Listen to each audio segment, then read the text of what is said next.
இன்றைக்கு அநேக மக்களுக்கு ஆண்டவரிடத்திலே அன்பு இருக்கிறது.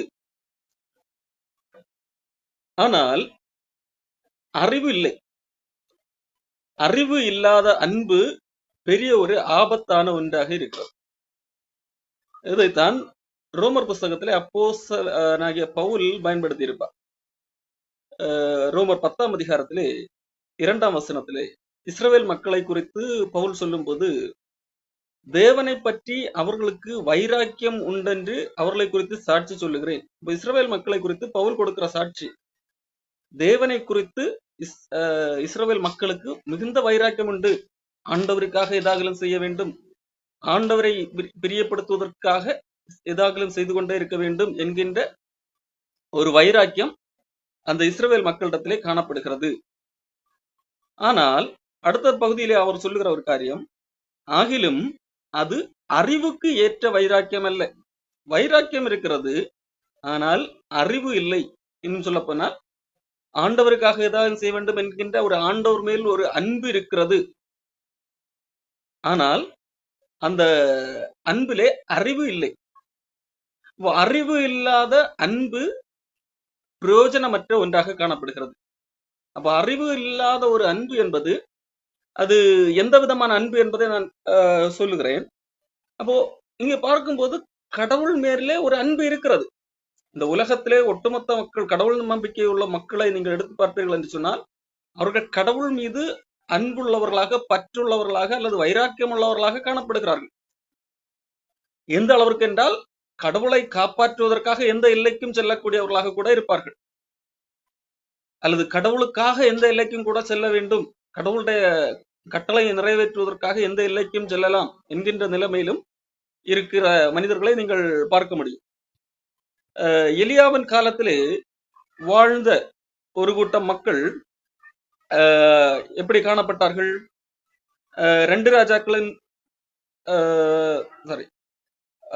ராஜாக்களின் புஸ்தகம் 18ஆம் அதிகாரம் 28வது வசனத்திலே அங்கே ஒரு கூட்டம் மக்கள் என்ன செய்கிறார்கள்?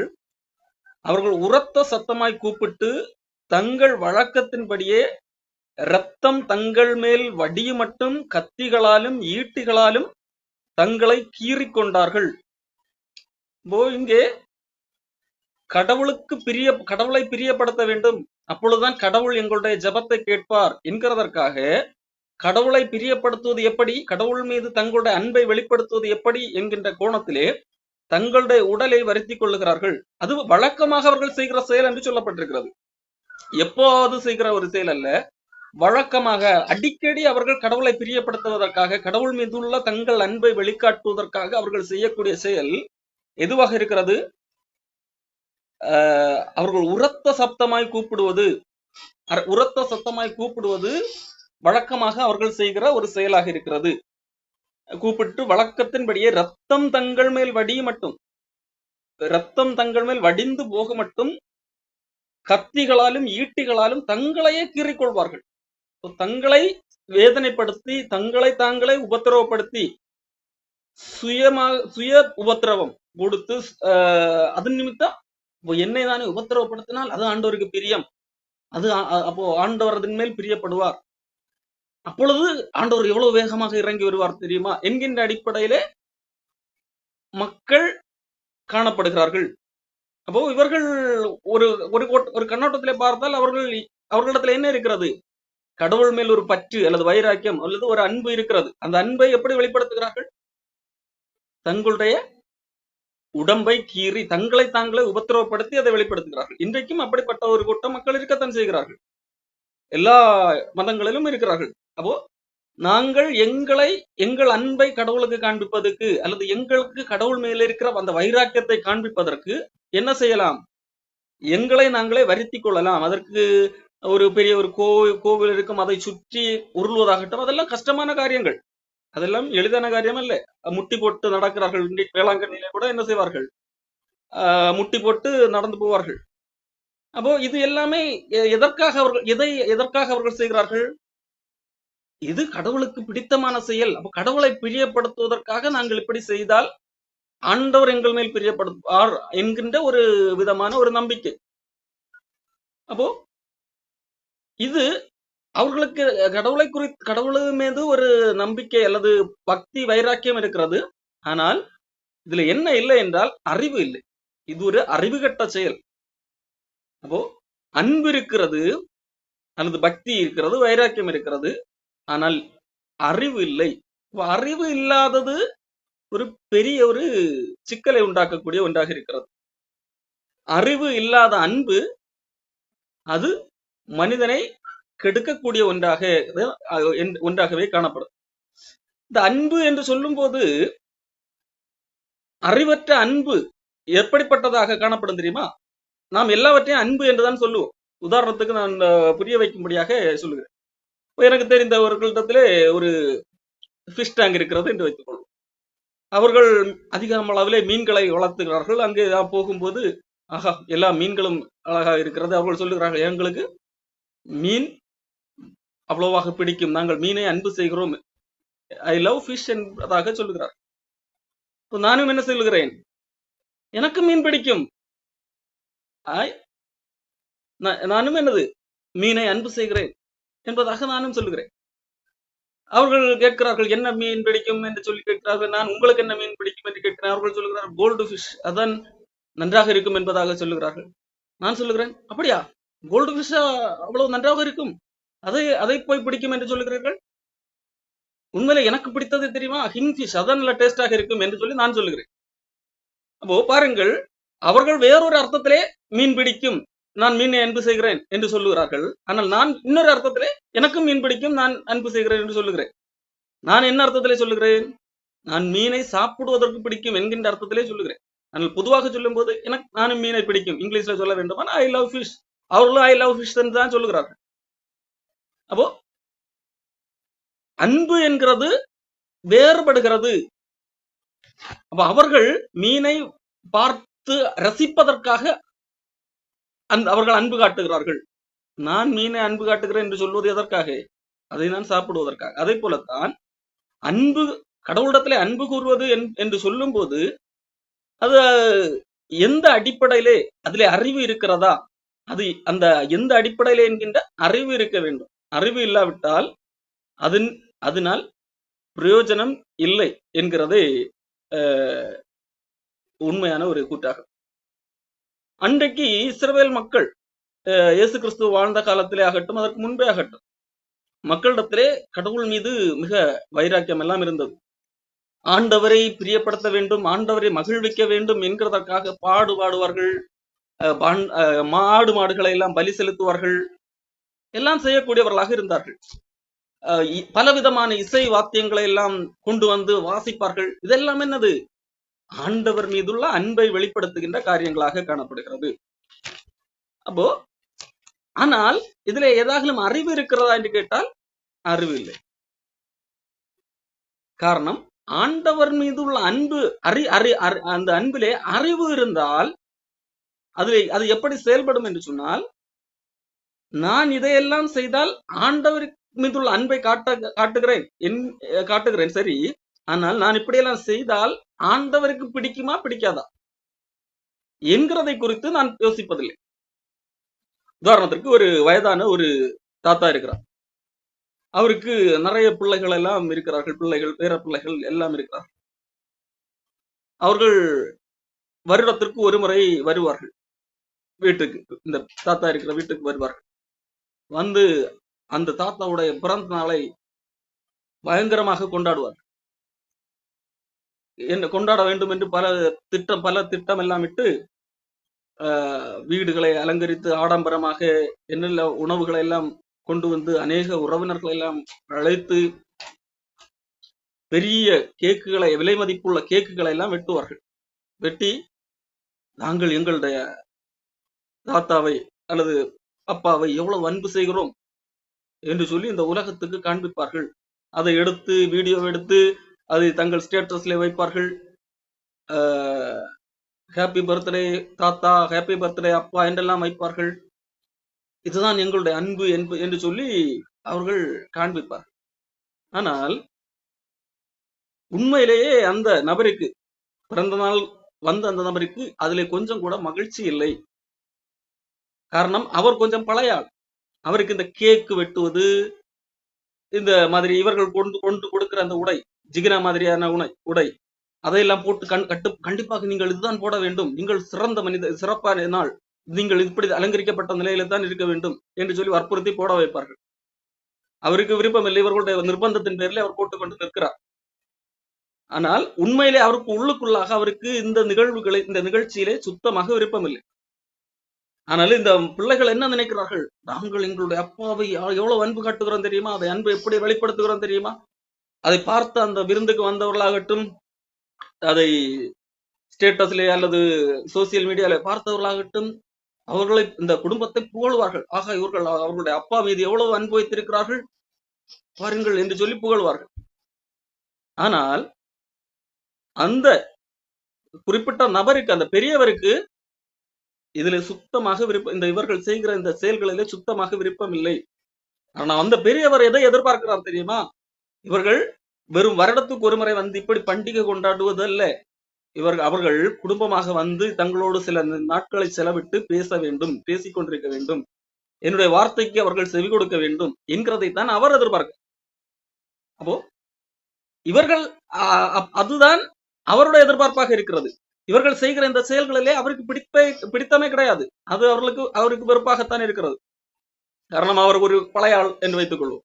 இந்திய ஆட்களுக்கு தானே இந்த செயல்கள் எல்லாம் பிடிக்கும். அவர் கொஞ்சம் உங்களுடைய பாஷையில் சொல்லுவாங்க பூமர்.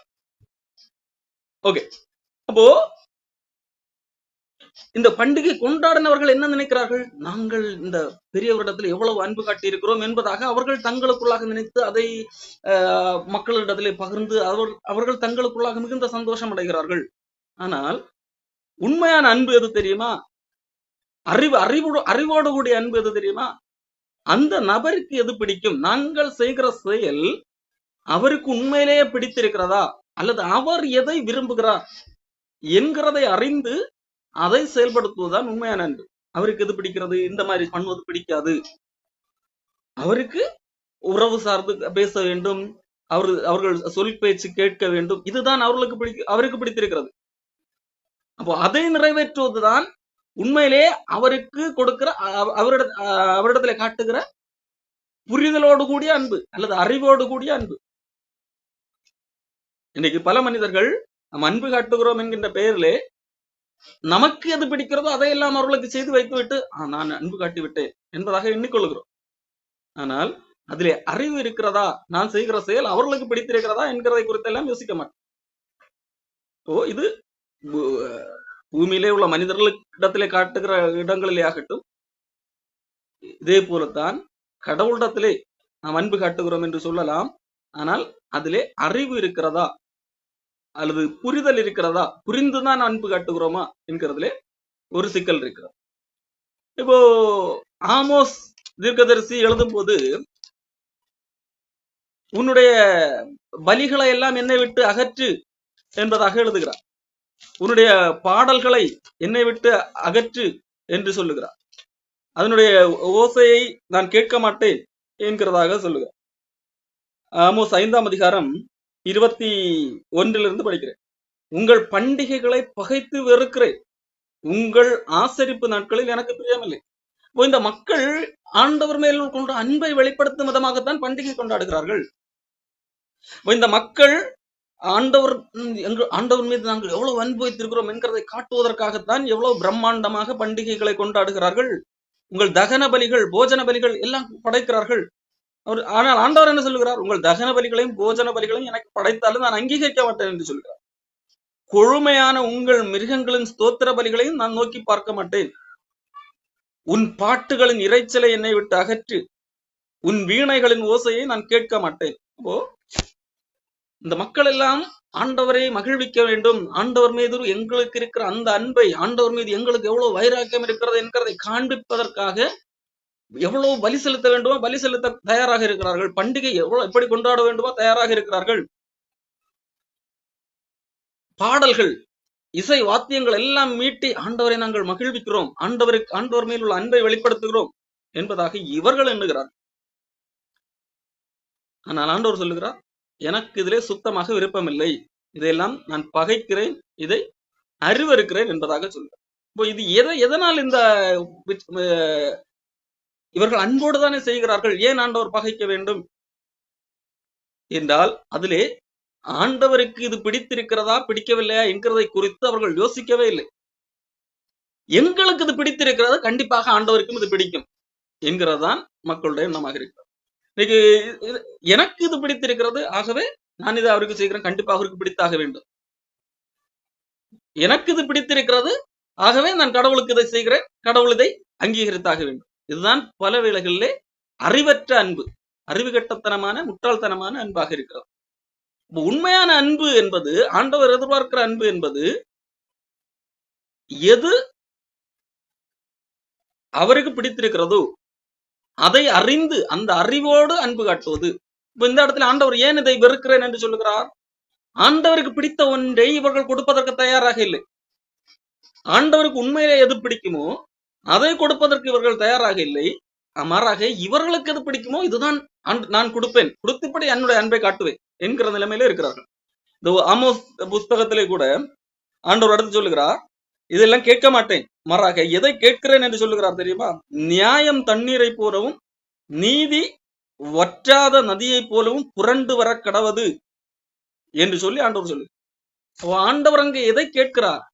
நியாயம் செய்யுங்கள், நீதி செய்யுங்கள். காரணம் அந்த ஆமோஸ் வாழ்ந்த நாட்களிலே அங்கே நீதி நியாயம் புரட்டப்பட்ட சூழல்லே வாழ்ந்து கொண்டிருந்தார்கள் மக்கள். அப்போ இவர்கள் எந்த மக்களிடத்திலே நியாயம் செய்ய மாட்டார்கள், நீதி செய்ய மாட்டார்கள். ஆனால் நாங்கள் ஆண்டவருக்கு எவ்வளவு வேண்டுமானாலும் கொடுப்பதற்கு தயார். ஆண்டவரிடத்திலே நாங்கள் அன்பு காட்டுவோம், ஆண்டவரை மகிழ்விப்பதற்காக பாட்டு பாடுவோம், மியூசிக் போடுவோம், நடனம் ஆடுவோம், என்ன வேண்டுமானாலும் செய்வோம். ஆண்டவர் அதை எல்லாம் எதிர்பார்ப்பது. ஆண்டவரிடத்திலே அன்பு காட்டுவது என்பது இப்படி நமக்கு பிடித்த ஒரு காரியத்தை செய்துவிட்டு அது ஆண்டவரிடத்தில் அன்பு காட்டி விட்டேன் என்று சொல்வது அல்ல. ஆண்டவருக்கு அது பிடிக்குமோ அந்த அடிப்படையிலே ஆண்டவரிடத்திலே அன்பு காட்டுவது. இதே போலத்தான் ஏசாயா தீர்க்கதரிசி வாழ்ந்த காலத்திலே ஒரு காரியத்தை ஏசாயா தீர்க்கதரிசி வழியாக ஆண்டவர் சொல்லுகிறார். ஏசாயா 58ஆம் அதிகாரத்திலே ஆண்டவர் சொல்லுகிறார், ஏசாயா வழியாக ஆண்டவர் சொல்லுகிறதை பாருங்கள். நாங்கள் உபவாசம் இருந்தாலும் உபவாசம் பண்ணும்போது நீர் நோக்காமல் இருக்கிறது என்ன? நாங்கள் எங்கள் ஆத்துமாக்களை ஒடுக்கும் போதும் நீர் அதை அறியாமல் இருக்கிறது என்ன என்கிறார்கள். அப்போ மக்கள் எல்லாம் என்ன கேட்கிறாங்க? நாங்கள் உபவாசிக்கிறோம், ஆனால் ஆண்டவர் நோக்கவில்லை, நாங்கள் எங்கள் ஆத்துமாக்களை ஒடுக்குகிறோம் என்றெல்லாம் சொல்லுகிறார்கள். அப்போ மக்கள் நாங்கள் எவ்வளவு நாங்கள் சாப்பிடாமல் இருந்து எங்களுடைய அன்பை ஆண்டவருக்கு காட்டுகிறோம். ஆண்டவர் உள்ள அன்பை காட்டுவதற்கு அல்லது ஆண்டவர் மீது எங்களுக்கு இருக்கிற பக்தியை வைராக்கியத்தை காட்டுவதற்கு நாங்கள் உபவாசம் இருக்கிறோம் என்கிற அடிப்படையிலே இந்த மக்கள் காணப்படுகிறார்கள். ஆண்டவர் என்னதை அவர் பார்க்கவில்லை. உபவாசம் இருக்கிறாயா, அப்படியா, எனக்கு பிடிக்கவில்லை என்கிறது போல ஆண்டவர் சொல்லுகிறார். ஆண்டவர் சொல்லுகிறதை பாருங்கள். 4ஆம் வசனம், இதோ வழக்குக்கும் வாதுக்கும் துஷ்டத்தனத்தையுடைய கையினால் குத்துகிறதற்கும் உபவாசிக்கிறீர்கள். எதுக்கு நீங்க உபவாசிக்கிறீர்கள்? வழக்கு வாது துஷ்டத்தனத்தையுடைய கையினால் குத்துவதற்கு உபவாசிக்கிறீர்கள். நீங்கள் உங்கள் கூக்குரலே உயரத்திலே கேட்கப்படும்படியா இந்நாளில் உபவாசிக்கிறது போல உபவாசியாதிருங்கள். இந்த உபவாசம் எனக்கு தேவையில்லை என்பதாக சொல்லுகிறார். மாறாக எதை சொல்லுகிறார்? மனுஷன் தன் ஆத்துமாவை ஒடுக்குகிறான், தலைவணங்கி நாணலை போல் ரெட்டிலும் சாம்பலும் படுத்திருக்கிறது எனக்கு பிரியமான உபவாச நாளாக இருக்குமோ? இதையா உபவாச நாள் என்று கர்த்தருக்கு பிரியமான நாள் என்று சொல்லுவாய்? அப்போ நீங்கள் ஒரு காரியத்தை செய்துவிட்டு இது ஆண்டவருக்கு பிரியமாக இருக்கும் என்று நீங்கள் நினைத்துக் கொண்டிருப்பீர்கள் என்றால், ஆண்டவருக்கு பிரியமானதை நான் கொடுத்து விட்டேன், அது ஆண்டவரிடத்தில் அன்பு காட்டி விட்டேன் என்று நீங்கள் நினைத்துக் கொண்டிருப்பீர்கள் என்றால் முட்டாள்தனம். இது எனக்கு பிரியமான நாளா? இல்லை. மாறாக எது எனக்கு பிரியமான நாள் என்று சொல்லுகிறார்? அக்கிரமத்தின் கட்டுகளை அவிழ்க்கிறதும், நுகத்தடியின் பிணையல்களை நெகிழ்க்கிறதும், நெருக்கப்பட்டிருக்கிறவர்களை விடுதலையாக்குகிறதும், சகல நுகத்தடிகளை உடைக்கிறதும், பசியுள்ளவனுக்கு உன் ஆகாரத்தை பகிர்ந்து கொடுக்கிறதும், துரத்துண்ட சிறுமையானவர்களை வீட்டிலே சேர்த்துக் கொள்ளுகிறதும், வஸ்திரம் இல்லாதவனை கண்டால் அவனுக்கு வஸ்திரம் கொடுக்கிறதும், உன் மாம்சமானவனுக்கு உன்னை ஒழிக்காமல் இருக்கிறதும் அல்லவோ எனக்கு உகந்த உபவாசம் என்று சொல்லி ஆண்டவர் சொல்ல. அப்போ எனக்கு எது பிடிக்குமோ அதை செய்யாமல் உனக்கு அது கன்வீனியன்டா இருக்கிறதோ அல்லது உனக்கு எது பிடிக்கிறதோ அதுதான் எனக்கும் பிடிக்கும் என்று நீ நினைத்து செய்கிறாய் அல்லவா? அது அறிவு கட்டத்தனமான அன்பு. நீ அன்பு இருக்கிறது, அதான் அன்பு என்று நீ நினைக்கிறாய், அதான் பக்தி, அதான் வைராக்கியம் என்று நீ நினைக்கிறாய். ஆனால் அது அதிலே அறிவு இல்லை. ஆண்டவருக்கு எது பிடிக்கும் என்கின்ற அறிவு கிடையாது என்கிறதை இங்கே ஆண்டவர் சொல்லுகிறார். இதே காரியத்தை தான் பவுல் அப்போஸ்தலன் ரோமர் புஸ்தகத்திலே 12ஆம் அதிகாரத்திலே கிறிஸ்தவர்களுக்கு எழுதுகிறார். ரோமர் 12:2 நீங்கள் இந்த பிரபஞ்சத்துக்கு ஒத்த வேஷம் தெரியாமல் தேவனுடைய நன்மையும் பிரியமும் பரிபூர்ணமான சித்தம் இன்னதென்று பகுத்து அறியத்தக்கதாக உங்கள் மனம் புதிதாகிறதுனாலே மறுரூபமாங்க. அப்போ ஆண்டவருக்கு எது பிடிக்கும் என்கிறதை அறிவதற்காக, பகுத்து அறிவதற்காக உங்களுடைய மனதை மறுரூபமாக்கி கொள்ள வேண்டும். தேவனுடைய நன்மையும் பிரியமும், அப்போ தேவனுடைய நன்மை எது, தேவனுடைய பார்வையிலே நான் செய்கிறது எது நன்மையாக இருக்கும், தேவனுக்கு எது பிரியமாக இருக்கும். நான் ஒரு காரியத்தை அன்பு கூர்ந்து செய்வேன் என்றால் ஆண்டவருக்கு அது பிரியமாக இருக்குமா, எது பிரியமாக இருக்கும். தேவனுடைய பரிபூர்ண சித்தம், ஆண்டவருக்கு எது பூர்ணமாக நான் செய்கிறதுல எது பரிபூர்ணமாக அவருக்கு பிடித்தமான செயல் என்பதை நான் பகுத்து அறிந்து அந்த அடிப்படையிலே செய்வதுதான் உண்மையிலே அன்பை, அறிவோடு கூடிய அன்பாக இருக்கிறது.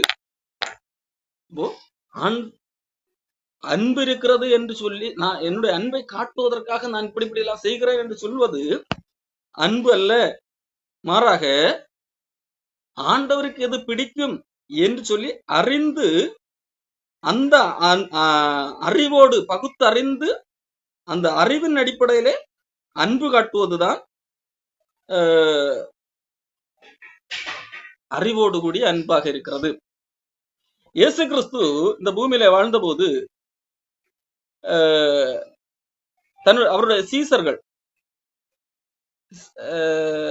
என்ன சொன்னார்கள் தெரியுமா? எலியா செய்தது போல இவர்களும் அழிந்து போக வேண்டும், வானத்திலிருந்து அக்னி இறங்கி பண்ணி இவர்களை அழித்து போடும் என்பதாக சொல்லுகிற ஒரு சம்பவம் வரும். அப்பொழுது இயேசு கிறிஸ்து சொல்லுகிற ஒரு காரியம், நீங்கள் இன்ன ஆவி உள்ளவர்கள் என்பதை அறியாமல் இருக்கிறீர்கள் என்று சொல்லி அதட்டுகிறார். லூக்கா 9ஆம் அதிகாரத்திலே 53ஆம் வசனம், அவர் எருசலேமுக்கு போக நோக்கமாக இருந்தபடியினால் அவ்வூரார் அவரை ஏற்றுக்கொள்ளவில்லை. இயேசு கிறிஸ்துவை ஒரு சில மக்கள் ஏற்றுக்கொள்ளவில்லை. அப்பொழுது அவர்களுடைய சீசர்கள் யாக்கோபு யோவானும் அதை கண்டபோது, ஆண்டவரே, எலியா செய்தது போல வானத்தில் இருந்து அக்கினி இறங்கி இவர்களை அழிக்கும்படி நாங்கள் கட்டளையிட உமக்கு சித்தமா என்று கேட்டார்கள். அப்போ ஆண்டவர் இயேசு கிறிஸ்துவை ஏற்றுக்கொள்ளவில்லை. அப்படியானால் என்ன செய்ய வேண்டும்? இவர்களை அழித்து போட வேண்டும். அதுதான் ஆண்டவரே உமக்கு சித்தமா, நாங்க எல்லாம் செய்வதற்கு தயாராக இருக்கிறோம், ஒரு பெர்மிஷன் மட்டும்தான் தேவை. அப்போ ஆண்டவர் சொல்ல காரியம், நீங்கள் இன்ன ஆவி உள்ளவர்கள் என்பதை அறியீர்கள், அறிவு கெட்டத்தனம் என்று சொல்லி அதட்டுகிறார். மனுஷகுமாரன் அழிப்பதற்கல்ல ரட்சிப்பதற்காகவே வந்தார். ஆண்டவர் எதற்காக வந்தார் என்கிறதை குறித்த அறிவு இல்லை, தெளிவு இல்லை. ஆனால் ஆண்டவரிடத்துல அன்பு காட்டு, அதனால் பயனுண்டா? இல்லை. இன்றைக்கு தங்களுடைய மதத்தை காப்பாற்றுவதற்காக எத்தனை மக்களை எத்தனை பேர் கொன்று கொண்டிருக்கிறார்கள். அவர்கள் என்ன நினைத்துக் கொண்டிருக்கிறார்கள்? நாங்கள் எங்களுடைய கடவுளிடத்திலே கொண்டிருக்கிற அன்பை வெளிப்படுத்துகிற செயல், எங்களுடைய கடவுளுக்கு எதிரானவர்களை அழித்து போட வேண்டும், எங்களுடைய கடவுள், எங்களுடைய மத நம்பிக்கைக்கு யார் வரவில்லையோ அவர்களை அழித்தாகிலும் எங்களுடைய மத நம்பிக்கைக்கு வர வைப்பது, எங்களை யார் ஏற்றுக்கொள்ளவில்லையோ அவர்களை அழித்து ஒழிப்பது, அது கடவுளை குறித்த அறிவற்ற ஒரு அன்பு. அவர்கள் கடவுள் மீது கொண்ட வைராக்கியத்தின் பேரில் தான் அதை செய்கிறார்கள். ஆனால் அதிலே அறிவு இல்லை. யார் கடவுள், கடவுள் எப்படிப்பட்டவர் என்கின்ற அறிவு கிடையாது. கிறிஸ்தவர்களே சிலர் இப்படிப்பட்ட காரியங்களிலே ஈடுபடுவதுண்டு. எங்களை ஏற்றுக்கொள்ளவில்லையா, அப்பொழுது நீங்கள் கெட்டு அழிந்து நீங்கள் நாசமாகி போக வேண்டும் என்கிறது போல நினைக்கிறோம், அல்லது எங்களை எதிர்க்கிறீர்களா என்று சொல்லி அவர்கள் அழிந்து போக வேண்டும் என்பதாக நினைப்பார்கள். அப்போ இது எல்லாமே அறிவு கட்டத்தனமான ஒரு விஷயமாக இருக்கு. அடுத்ததாக அறிவு கட்டத்தனமான ஒரு காரியம் என்ன? கடவுளை நாங்கள் காப்பாற்ற வேண்டும், எங்கள் கடவுள் மீது கொண்டுள்ள அன்பினால் நாங்கள் கடவுளை காப்பாற்றுவதற்காக என்ன வேண்டுமா, எந்த எல்லைக்கும் போவது. அப்படியெல்லாம் போக வேண்டிய அவசியம் இல்லை. இதே போலத்தான் சிலர் என்னிடத்திலே பேசுவதுண்டு. நீ செய்கிற காரியத்தினால், நீ கள்ளப்போதர்களை வெளிப்படுத்துவதனால் மற்ற மக்கள் கடவுளை தப்பாக எண்ணி விடுவார்கள் என்கிறது போல பேசுவது உண்டு. அப்போ நாங்கள் கடவுளை காப்பாற்றுவதற்காக செயல்படுவோம், நீ அழிந்து போய் விடுவாய். அப்போ நான் கடவுளை காப்பாற்றுவதற்காக ஒரு மனிதனை அழிப்பதோ அடக்குவதோ நான் கடவுள் மீது கொண்டிருக்கிற அன்பை வெளிப்படுத்துகிற செயல் என்பதாக எண்ணுகிறோம். கடவுளை காப்பாற்றுவதற்கு என்ன செய்ய வேண்டும்? உண்மையை பேசாமல் இருக்க வேண்டும். கள்ளப்போதர்களை குறித்து வேறு மக்களுக்கு யாருக்கும் தெரியப்படுத்தக்கூடாது. தெரியப்படுத்தினால் என்ன ஆகும்? இங்கே கிறிஸ்தவத்துக்குள்ளாக இருக்கிற கள்ளப்போதர்களை வெளியே தெரியப்படுத்தினால் என்ன ஆகும்? மற்ற மத மக்கள் கேலி பேசுவார்கள். மற்ற மத மக்கள் யாரும் கிறிஸ்தவத்துக்கு வரமாட்டார்கள். அப்ப என்ன பண்ணணும்? இங்கே கள்ளப்போதர்கள் இருக்கிறார்கள் என்கிறதை சொல்லவே கூடாது, மூடி மறைக்க வேண்டும். அப்பொழுதுதான் கிறிஸ்தவத்துக்கு அதிக மக்கள் வருவார்கள். இதுதான் கடவுள் மீது காட்டுகிற அன்பு. கடவுளுக்கு இப்படித்தான் நாம் அன்பை காட்ட வேண்டும் என்கின்ற ஒரு நம்பிக்கை இருக்கிறது. இது அறிவு கட்டத்தனமான அன்பு, அறிவற்ற அன்பு. இந்த அறிவற்ற அன்பு என்ன காணப்படுகிறது? ரோமர் 10ஆம் அதிகாரத்திலே பவுல் இதை குறித்து சொல்லுகிறார். தேவனை பற்றி அவர்களுக்கு வைராக்கியம் உண்டு, அவர்களுக்கு பற்றி இருக்கிறது. அவர்களை குறித்து நான் சாட்சியா சொல்லுகிறேன். ஆகிலும் அது அறிவுக்கேற்ற வைராக்கியம் அல்ல. எப்படி? அவர்கள் தேவ நீதியை அறியாமல் தங்கள் சுய நீதியை நிலைநிறுத்த தேடுகிறபடியால் தேவ நீதிக்கு கீழ்ப்படியாமல் இருக்கிறார்கள். இப்போ ஏன் அது அறிவற்ற அன்பாக இருக்கிறது? அவர்கள் நாங்கள் எதாகலும் செய்து கடவுளை காப்பாற்ற வேண்டும், கடவுளுக்காக நாங்கள் செய்து இதுதான் செய்ய வேண்டும், நாங்கள் எங்களுக்கு எது பிடிக்கிறதோ அதுதான் கடவுளுக்கும் பிடித்தாக வேண்டும் என்கின்ற நிலையிலிருந்து கடவுளுக்கு நாங்கள் அன்பு காட்டுகிறோம் என்கிற ஒரு விஷயம் இருக்கிறது இல்லவா? செல்ஃப் சென்டர்ட், அதாவது தன்னை மையமாக வைத்து யோசிக்கிறது. எனக்கு எப்படியோ அப்படித்தான் அவர்களுக்கும் பிடிக்கும் என்று சொல்லி தன்னை மையமாக வைத்து யோசிப்பது. அப்படி யோசிக்கிறதுனால்தான் அவர்களுக்கு அந்த அறிவு வரமாட்டேன் என்கிறது. ஆகவே அவர்களுக்கு என்ன பிடிக்கும், அவர்கள் என்கின்ற அவர்களுக்கு எப்படி என்கிறது குறித்து யோசிப்பதில்லை. பல வேளைகள்ல மனிதர்கள் நொந்து கொள்வதும் இதனால் தான். நான் அவர்களிடத்துல எவ்வளவு அன்பு காட்டினேன், அவர்கள் ஒன்னும் புரிந்து கொள்ள மாட்டேன் என்கிறார்கள். நான் அன்பு காட்டினேன் என்று இவர்கள் நினைப்பது எதை வைத்து? இவர்களுக்கு எது பிடித்ததோ அதை அவர்கள் செய்துவிட்டு நான் அன்பு காட்டி விட்டேன் என்பதாக எண்ணுகிறார். இப்போ இவர்கள் தன்னை மையமாக வைத்துதான் யோசிக்கிறார்கள். அவர்களுக்கு எது பிடிக்கும், அவர்களுடைய பாயிண்ட் ஆஃப் வியூ என்ன என்கின்ற இடத்திலிருந்து யோசித்து அவர்களுக்கு எது தேவை என்கிற இடத்திற்கு யோசிப்பதில்லை. அப்போ இங்க இஸ்ரவேல் மக்கள் செய்ததும் இதுதான். எங்களுக்கு எது பிடிக்கும், அதாவது தங்களுடைய சுய நீதியை நிலைநிறுத்த நாங்கள் இப்படி செய்தால்தான் கடவுள் பிரியப்படுவார் என்று சொல்லி தங்களுடைய சுய அடிப்படையில தான் அவர்கள் கடவுளுக்கு இது பிடிக்கும் என்று சொல்லி அவர்கள் செயல்படுகிறார். ஆனால் கடவுள் எதை வைத்திருக்கிறார், கடவுள் என்ன திட்டம் வைத்திருக்கிறார், கடவுள் எப்படி செய்தால் கடவுளுக்கு பிடிக்கும் என்று ஒரு திட்டம் வைத்திருக்கிறார். அது எனக்கு தேவையில்லை. நான் இதை செய்வேன், இதுதான் நீதி, இதுதான் கடவுளுக்கு பிடிச்சாகணும் என்று சொல்லி கடவுளை கட்டுப்படுத்துகிற நிலைமையில இவர்கள் இருப்பார். அப்போ சுயநீதி, அதாவது செல்ஃப் சென்டர்ட், தன்னை மையமாக வைத்து யோசித்து தனக்கு தன்னை மைய நிலையில வைத்து அடுத்தவர்களை பார்ப்பது, கடவுளையும் பார்ப்பது. அது அறிவற்ற செயல், அறிவற்ற அன்பு. அன்பு இருக்கிறது, ஆனால் அதனால் பிரயோஜனம் இல்லை. அது ஒரு பைசாவுக்கு பிரயோஜனமற்ற ஒரு செயலாக பக்தியாக காணப்படுகிறது. ஆண்டவர் இங்க என்ன திட்டத்தை வைத்திருந்தார்? சுயநீதி அல்ல, விசுவாசத்தினால் உண்டாகும் தேவநீதி. நீ உனக்கு நீ எதெல்லாம் சரி என்று நினைத்து செய்து இதுதான் கடவுளுக்கு பிடிக்கும் என்று நினைக்கிறாயோ அது அல்ல. நான் சொல்லுகிறேன், இந்த அடிப்படையில செயல்படு, இதுதான் எனக்கு பிடிக்கும் என்று சொல்லி நான் சொல்லுகிறேன், அதை செய் என்று கடவுள் சொல்லுகிறார். அதெல்லாம் கேட்க மாட்டேன், எனக்கு இதுதான் பிடிக்கிறது அல்லது நான் இதைத்தான் செய்வேன், இது கண்டிப்பா கடவுளுக்கு பிடிச்சாகணும் என்கிறது போல இருக்கிறார்.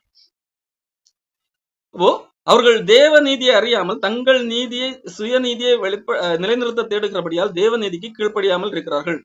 விசுவாசிக்கிற எவனுக்கும் நீதி உண்டாகும்படி கிறிஸ்து நியாயப்பிரமாணத்தின் முடிவாக இருக்கிறார். இப்போ தேவநீதி எது? விசுவாசிக்கிற எவனுக்கும் உண்டாகிறது தான் தேவநீதி. அப்ப நீ ஆண்டவரை விசுவாசிக்க வேண்டும், இயேசு கிறிஸ்துவை விசுவாசிக்க வேண்டும். நீ ஆண்டவரை பிரியப்படுத்துவதற்கு இதெல்லாம் செய்து உனக்கு எதெல்லாம் கன்வின்ஸ் ஆக இருக்கிறதோ, உனக்கு எதெல்லாம் மகிழ்ச்சி தருகிறதோ அதையெல்லாம் செய்து நான் ஆண்டவரை மகிழ்ச்சி படுத்தி விட்டேன் என்று சொல்வதல்ல. ஆண்டவர் என்ன செய்கிறார்? ஆண்டவர் எல்லாவற்றையும் செய்து விட்டார். உன்மீது கொண்ட அன்பின் அடிப்படையிலே எல்லாவற்றையும் செய்து விட்டார். நீ அதை புரிந்து கொள்ள வேண்டும்.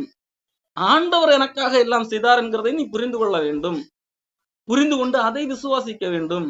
நீ அதை ஏற்றுக்கொள்ள வேண்டும். ஆண்டவர் எனக்காக எல்லாம் செய்தார், என்னால் ஒன்றும் அவருக்கு முன்பாக செய்து முடிக்க முடியாது, ஆண்டவர் எனக்காக எல்லாம் செய்தார் என்கிறதை நீ புரிந்து கொள்ள வேண்டும். புரிந்து விசுவாசிக்க வேண்டும். அந்த ஆண்டவர் அன்பு காட்டினார் என்கிறதை புரிந்து விசுவாசிக்க வேண்டும். அதுதான் ஆண்டவர் எதிர்பார்க்கிற நீதியாக இருந்தது இஸ்ரவேல் மக்களிடத்தில். இஸ்ரவேல் மக்களிடத்திலே மட்டும் ஒட்டுமொத்த உலக மக்களிடத்திலும் ஆண்டவர் அதை தான் இன்றைக்கும் எதிர்பார்க்கிறார். ஆனால் இவர்கள் என்ன செய்கிறார்கள்? அவருக்கு எது பிடிக்குமோ அதை செய்யாமல், அதை அறிந்து கொள்ளாமல், அதுக்கு அந்த இடத்துக்கு அறிவிலே சீரோவாக காணப்படுகிறார்கள். ஆனால் நாங்கள் ஆண்டவருக்கு பக்தி காட்டுகிறோம் என்கிற அடிப்படையிலே காணப்படுகிறார்கள். கொரிந்தியர் புஸ்தகத்திலே 2 கொரிந்தியர் புஸ்தகத்திலே பவுல் அப்போஸ்தலன் ஒரு காரியத்தை கொரிந்து மக்களுக்கு சொல்லுவார். 2 கொரிந்தியர் 11ஆம் அதிகாரம் 3ஆம் வசனம்.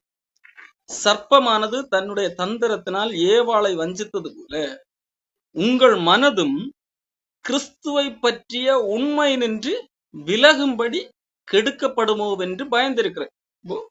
இங்கு பவுல் இந்த கொரிந்து மக்களை பார்த்து ஒரு பயம் இருக்கிறது. என்ன?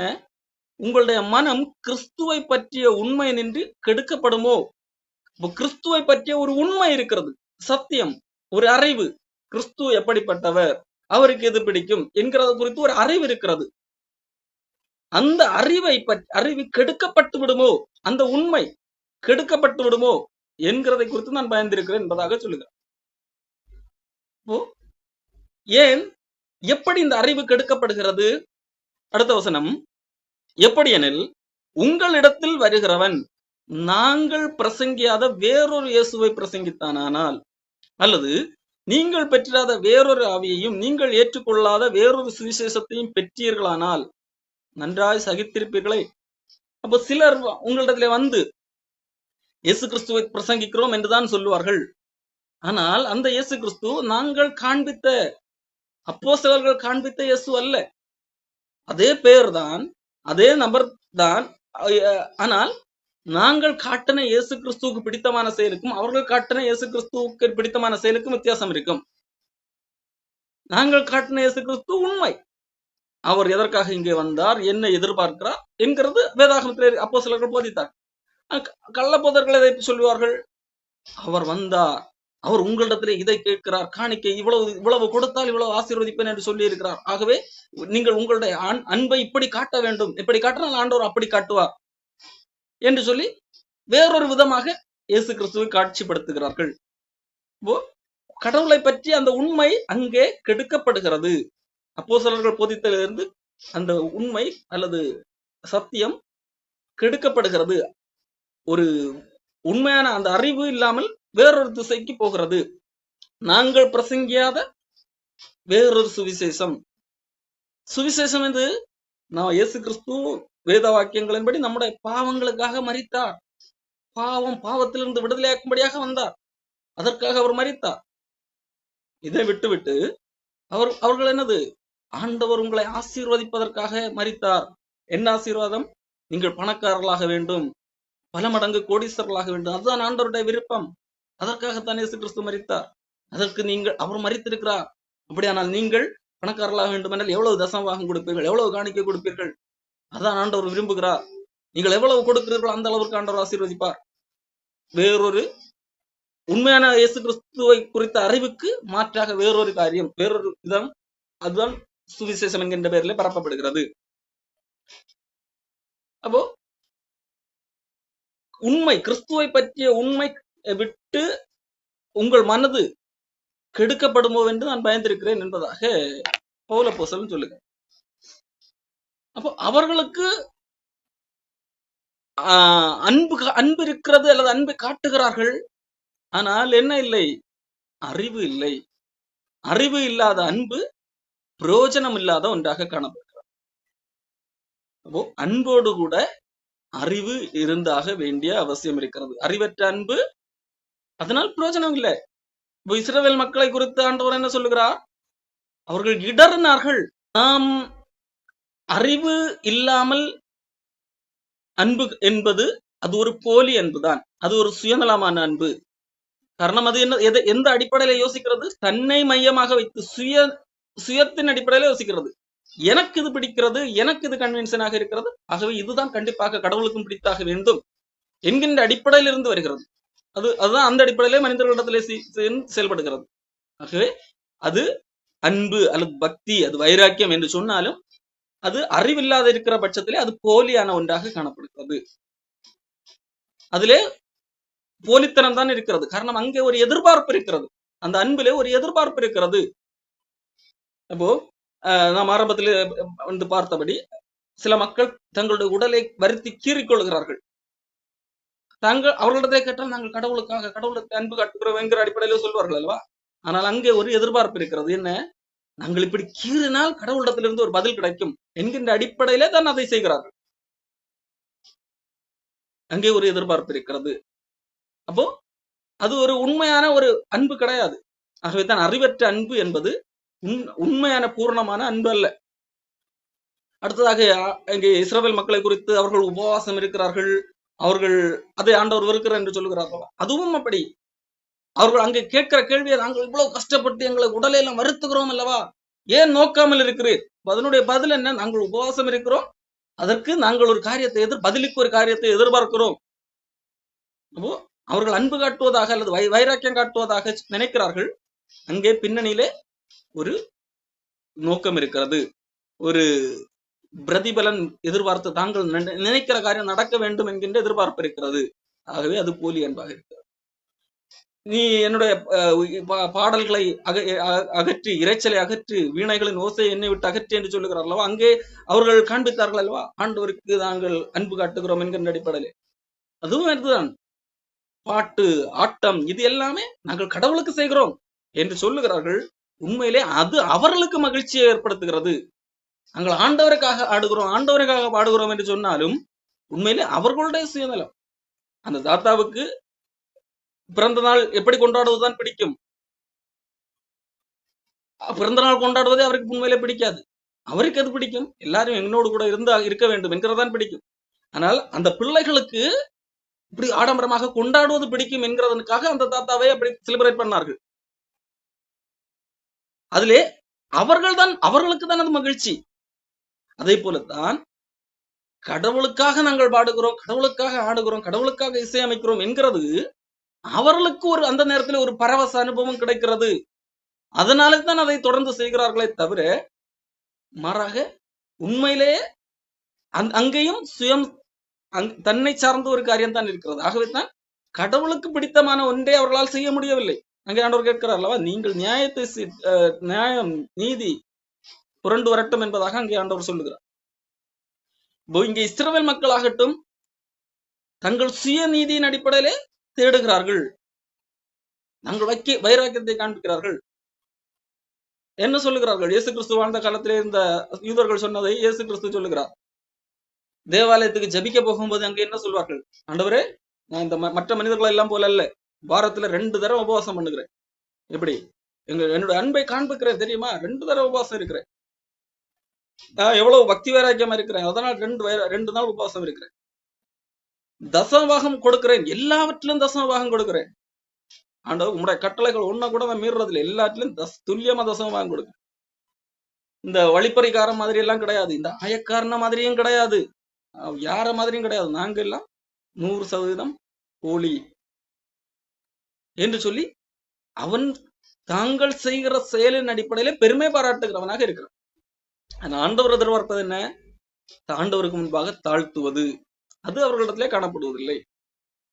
அப்போ ஆண்டவர் எதை விரும்புகிறாரோ அது அதை காண்பிப்பதுதான் அன்பே தவிர, மாறாக நான் செய்கிற செயலின் மூலமாக எனக்கு என்ன கிடைக்கிறது? ஒரு பெருமை கிடைக்கிறது. நானே பெருமை, ஆண்டவரிடத்துல எவ்வளவு அன்பு காட்டின தெரியுமா, நான் எவ்வளவு பக்திமான் தெரியுமா, நான் என்னெல்லாம் பண்ண தெரியுமா, இது எல்லாமே உண்மையிலே நான் சொல்லிக் கொள்ளலாம். ஆண்டவரிடத்துல நான் காட்டின அன்பு, ஆண்டவருக்கு மேல் நான் வைக்கிற வைராக்கியம் என்று. ஆனால் இது எல்லாமே எனக்கு நானே, எனக்கு என்னுடைய பெருமைக்காக, என்னுடைய சாட்டிஸ்பாக்சனுக்காக நான் செய்து கொள்வது. அப்போ இது இது எல்லாமே எங்கே வருகிறது? தன்னுடைய சுயநலம் சார்ந்து வருகிறது. ஆகவே தான் இதுல அறிவு கிடையாது. அறிவற்ற அன்பு அது சுயநலம் சார்ந்தது, ஒரு போலி அன்பாக இருக்கிறது. அப்போ அன்பு என்பது அறிவோடு காணப்பட வேண்டும், அறிவுள்ளதாக. அப்ப தேவனுக்கு எது பிடிக்கும், ஆண்டவர் எதை விரும்புகிறார் என்கிற அடிப்படையிலே புரிந்து செயல்படுவது, அன்பு காட்டுவது தான் அன்பு. ஆண்டவருக்கு எது பிடிக்கும், ஆண்டவருக்கு முன்பாக நம்மை தாழ்த்துவது, ஆண்டவருக்கு முன்பாக தாழ்த்தி ஒப்பு கொடுப்பது. அது ரோமர் 12ஆம் அதிகாரத்திலே 1ஆம் வசனம், சகோதரரே நீங்கள் உங்கள் சரீரங்களை பரிசுத்தமும் தேவனுக்கு பிரியமுமான ஜீவ பலியாக ஒப்பு கொடுக்க வேண்டும் என்று தேவனுடைய இரக்கங்களை முன்னிட்டு உங்களை வேண்டிக் கொள்ளுகிறேன். இதுவே நீங்கள் செய்யத்தக்க புத்தியுள்ள ஆராதனை. இதுதான் ஆண்டவருக்கு பிடிக்கும். ஆண்டவருக்கு செலுத்துகிற ஆராதனை, வழிபாடு. ஒவ்வொரு இடத்துலயுமே அப்படிதான். ஆண்டவர் எங்க எல்லாம் எதை வெறுக்கிறாரோ, அங்கே ஆமோஸ் புஸ்தகத்திலே என்ன சொல்வார், நீதி வரட்டும், நியாயம் வரட்டும் என்பதாக சொல்வார். ஏசாயா தீர்க்கதரிசி புஸ்தகத்துல என்ன சொல்வார், நீங்கள் செய்கிற இதல்ல உபவாசம், பசி உள்ளவனுக்கு உன்னுடைய ஆகாரத்தை கொடு, உன்னுடைய மாம்சமானவனுக்கு இனத்திற்கு நீ ஒழிக்காதே, உன்னை ஒழித்துக் கொள்ளாதே, அதுதான் எனக்கு பிடிக்கும் என்பதாக ஆண்டவர் சொல்லுவார். நீ செய்கிற இந்த காரியம் எனக்கு பிரியம் என்று நீ நினைத்துக் கொள்கிறாய் அல்ல, ஆண்டவருக்கு அது பிடிக்கும் என்பதை ஆண்டவர் சொல்லி தந்திருக்கிறார். அதை செய்வதுதான் உண்மையிலே அறிவோடு கூடிய அன்பாக இருக்கிறது.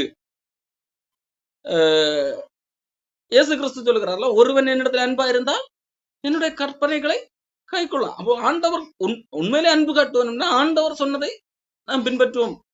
நமக்கு எது பிடிக்கிறதோ அதை ஆண்டவரிடத்துல திணிக்க மாட்டோம். ஆண்டவருக்கு எது பிடிக்கிறதோ அதை செய்கிறவர்களாக காணப்படுவோம். அறிவு, அன்பு என்பது அறிவோடு கூட காணப்பட வேண்டும். இன்னொரு காரியம், அன்பு அறிவோடு இருக்க வேண்டும். அதே போல வெறும் அறிவு, அன்பில்லாத அறிவும் ஆபத்தான ஒன்றாக காணப்படுகிறது. அறிவு என்ன செய்துமா, இருமாப்பை உண்டாக்கும், அன்போ பக்தி விருத்தியை உண்டாக்கும் என்று சொல்லி பவுல் அப்போஸ்தலன் கொரிந்து மக்களுக்கு எழுதுகிறார். அப்போ அறிவு மட்டும் வைத்துக்கொண்டு அங்கே அன்பு இல்லை என்று சொன்னால் அதுவும் தவறான ஒரு செயலாக காணப்படுகிறது. எல்லாவற்றையும் அறியக்கூடிய அன்பு இருக்கிறது, அறிவு இருக்கிறது.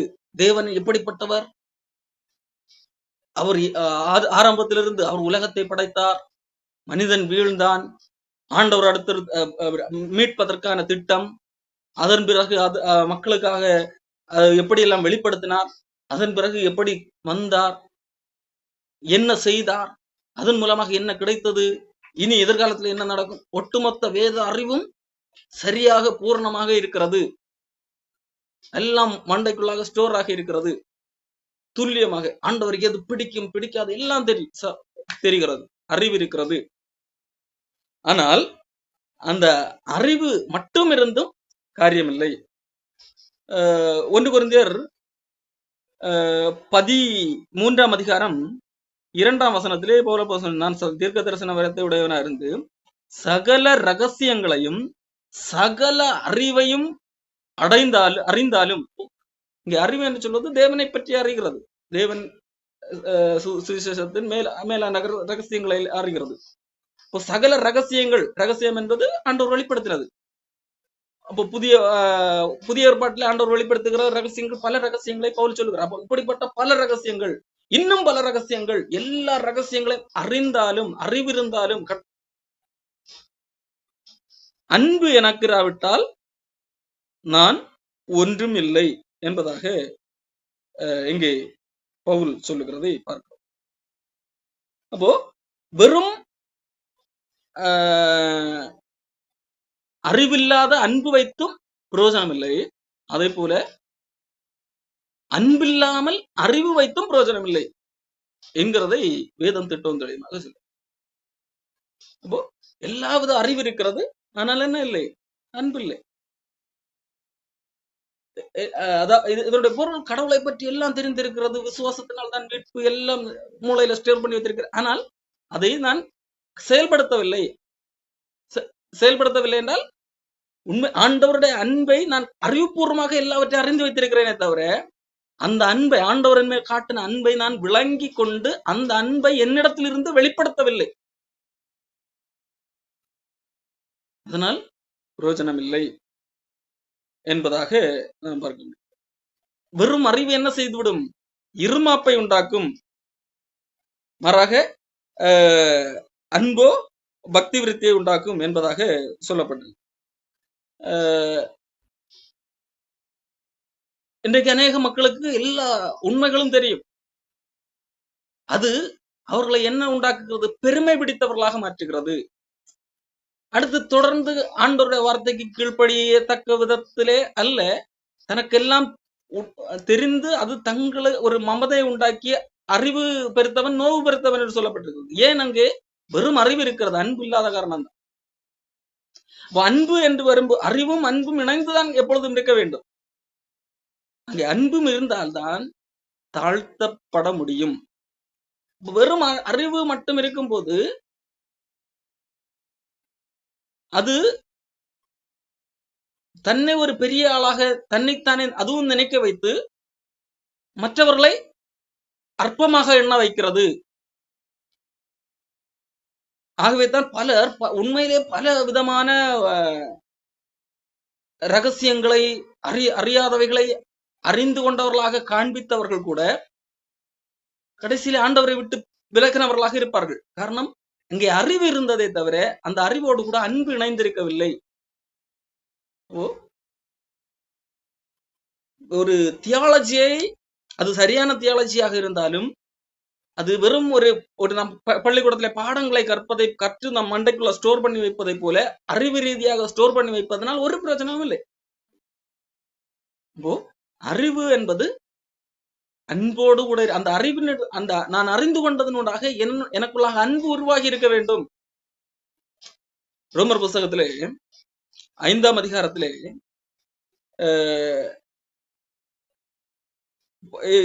சொல்லப்பட்ட ஒரு காரியம், 5ஆம் வசனம், நமக்கு அருளப்பட்ட பரிசுத்த ஆவியினாலே தேவ அன்பு நம்முடைய இருதயங்களில் ஊற்றப்பட்டிருக்கிறபடியால் அந்த நம்பிக்கை நம்ம வெட்கப்படுத்தாது என்பதாக சொல்லப்பட்டிருக்கு.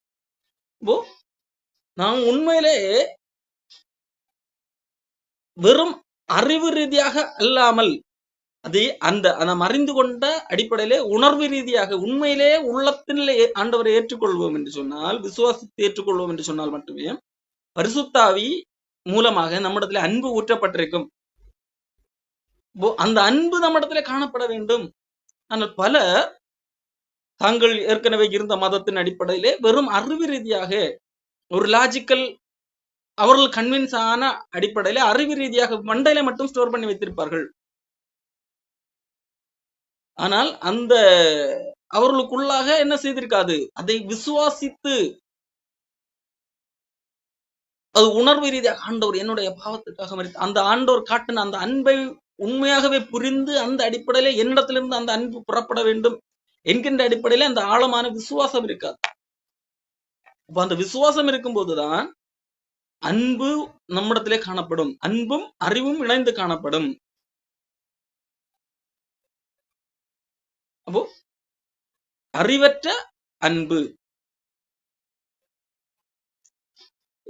யோவான் புஸ்தகத்திலே நிருபத்திலே ஒரு காரியத்தை யோவான் சொல்லுகிறது.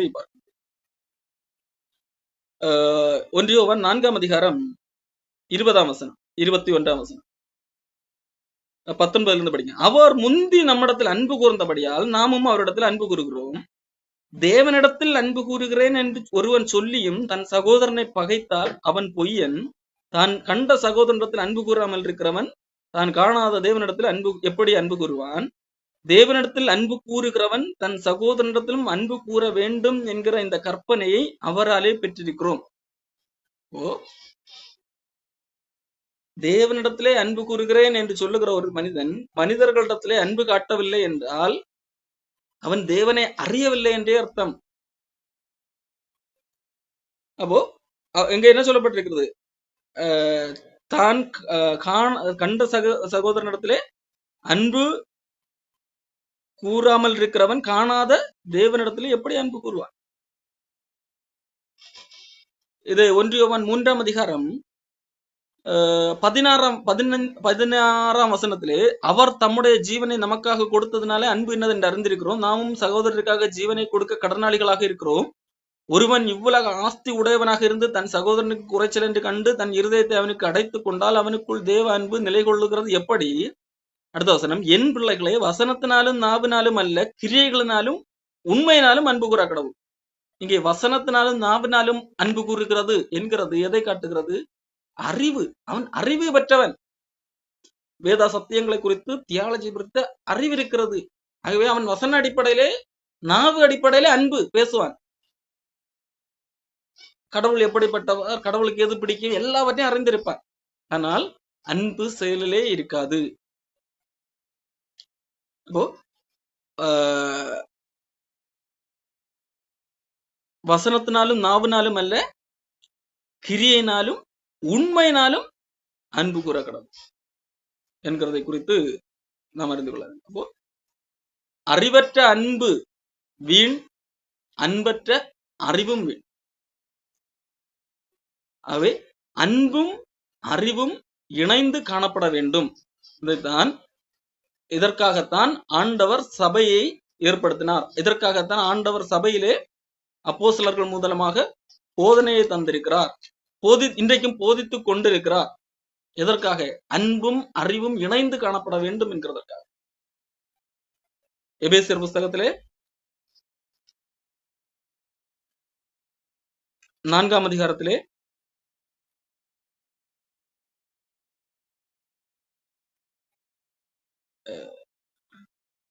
15ஆம் வசனம், அன்புடன் சத்தியத்தை கை கொண்டு. எப்படி அன்போடு சத்தியத்தை நாம் கை கொள்ள வேண்டும்? சத்தியம் என்பது அறிவு. அன்பு, அன்பும் சத்தியமும் இணைந்து அன்போடு கூட இந்த சத்தியத்தை நாம் கை கொள்ள வேண்டும். அதற்காகத்தான் தலையாகிய கிறிஸ்துவுக்குள் எல்லாவற்றிலையும் நாம் வளருகிறவர்களாக இருக்கும்படி அப்படி செய்தார்.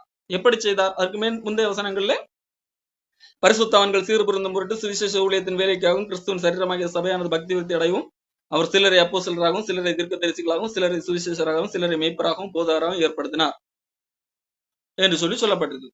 எதற்காக ஆண்டவர் இந்த காரியங்களை எல்லாம் செய்கிறார்? அப்போஸ்தலர் தீர்க்கதரிசிகள் மூலமாக நமக்கு வேதத்தை தந்திருக்கிறார். அடுத்ததாக சுவிசேஷகர்கள் மூலமாக சுவிசேஷம், இந்த வேதாகமும் எல்லா இடங்களுக்கும் எடுத்து செல்லப்பட்டிருக்கிறது. அல்லது சுவிசேஷம் அவர்கள் பிரசங்கிக்கிறதன் மூலமாக கேள்விப்பட்டு இந்த வேதாகமத்துக்கு நேராக திருப்பப்பட்டிருக்கிறோம். இப்பொழுது அப்போஸ்தலர்களுடைய உபதேசம் நம்முடைய கைகளில் கிடைத்திருக்கிறது. இதை எடுத்து சொல்லக்கூடிய அளவிலே போதகர்கள், மேய்ப்பர்கள் ஆண்டவர் இன்றைக்கும் வைத்திருக்கிறார். கள்ளப்போதர்கள் அல்ல, உண்மையான போதகர்கள், மேய்ப்பர்கள் இருக்கிறார்கள். எதற்காக? நோக்கம் என்ன? அன்புடன் சத்தியத்தை நாம் கைக்கொள்வதற்காக. அன்பும் இருக்கிறது, சத்தியம் என்கின்ற அறிவும் இருக்கிறது. அதற்காக ஆண்டவர் இப்படி செய்தார்.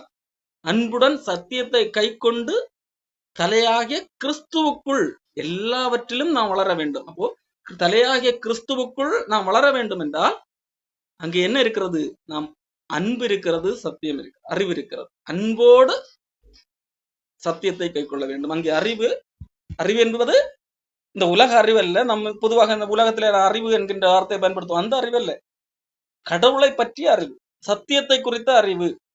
அதுதான் நம்ம இவ்வளவு நேரம் அறிவு என்று சொல்லி நாம் படித்தது. அந்த அறிவு இல்லாமல் நாம் ஆண்டவரிடத்தில் அன்பு காட்டுவது என்பதும் வீண். இந்த அறிவு எல்லாம் மட்டும் வைத்து அன்பு காட்டாமல் இருப்பதும் வீண். ஆகவே அன்பில்லாத அறிவும் வீண், அறிவில்லாத அன்பும் வீண். அது ரெண்டுமே அன்பு என்கின்ற வார்த்தை இருந்தாலும் சரி, அது உண்மையிலே அது அன்பு அல்ல, அது போலி அன்பு. அறிவு இல்லாத அன்பு போலி என்பது சுயம் சார்ந்தது காணப்படுகிறது. அதே போல அன்பில்லாத அறிவு, சாரி, அந்த அறிவும் அன்பில்லாமல் அறிவு இருக்கிறது என்று சொன்னால் அதுவும் உண்மையான அறிவு அல்ல, அது பெருமை உண்டாகிறது. உண்மையிலே தேவனே அறிந்தது அல்ல, அது வெறும் ஒரு மூளை அறிவு மட்டுமே, அறிந்து ஏற்றுக்கொண்டது அல்ல. ஆகவே அது வீணாக இருக்குது. ஆகவே அன்போடு சத்தியத்தை கை கொள்ளும், அன்போடு அறிவையும் இணைத்து நாம் நம்முடைய வாழ்க்கையை கட்டமைப்போம். அதற்காக ஆண்டவர் நம்மை அழைத்திருக்கிறார்.